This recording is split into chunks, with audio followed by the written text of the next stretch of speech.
Hello everyone, good morning. সকালটা তো শুরু হলো চা দিয়ে। আর এই দেখো আমাদের গাছে কতগুলো জবা ফুল ফুটেছে।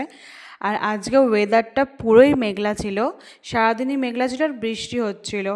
আর এইখানে আমার পিলু সোনাকে আমি সারা বাড়ি খুঁজে পাচ্ছি না, আর এসে দেখি এইখানে ছাদের কাছে দরজার সামনে এসে বসে আছে। মানে ও মানে সারাটা বাড়ি কোথায় যে থাকে ওকে খুঁজেই পাওয়া যায় না।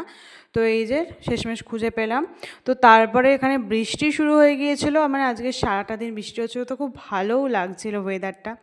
আর এখানে একজনকে দেখুন, এখানে ওর জন্য ঠাকুর ঘরে যে জাল দিয়ে দিয়েছি যাতে না ঢুকতে পারে, ও এটা কেটে ঠাকুর ঘরে ঢুকে বসে থাকে। মানে কি বলবো, এত দুষ্টু হয়েছে। তো এখানে মা একটু আলুদম মুড়ি খাচ্ছিলো, তো আমি একটুখানি খাচ্ছিলাম, আর আমি খেয়েছিলাম ম্যাগি। আর তারপর স্নান টান করে ছাদে শুকো দিতে গেছিলাম, তখন একটুখানি বৃষ্টি কমেছিল, মানে একটু রোদ রোদ উঠেছিল। ও বাবা, আবার দেখি যে মেঘলা হয়ে গেছে। আর ওয়েদারটা এত ভালো লাগে আমার, এরকম ওয়েদার তো দারুণ লাগে, খুব ভালো লাগে। তো তারপর নিচে এসে দেখি আজকে যেহেতু সানডে, তো আজকে হবে চিকেন। মা এখানে চিকেনের সরঞ্জাম করে নিয়েছিল, আর এখানে লাঞ্চও নিয়ে নিয়েছি। চিকেন, আম ছিল।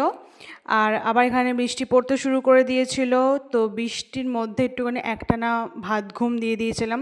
তো ঘুম থেকে উঠে এখানে চা খাচ্ছিলাম। তো চা খেয়ে এখানে এনাকে বার করে একটুখানি শশা খেতে দিলাম, তো উনি একটু শশা খাচ্ছিলেন। আর আজকে বাপি বানাচ্ছিল হচ্ছে রোল।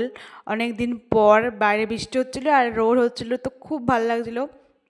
তো এখানে এগ রোল বানিয়েছিল, তো দারুণ খেতে হয়েছিল, সবার জন্যই বানিয়েছিল।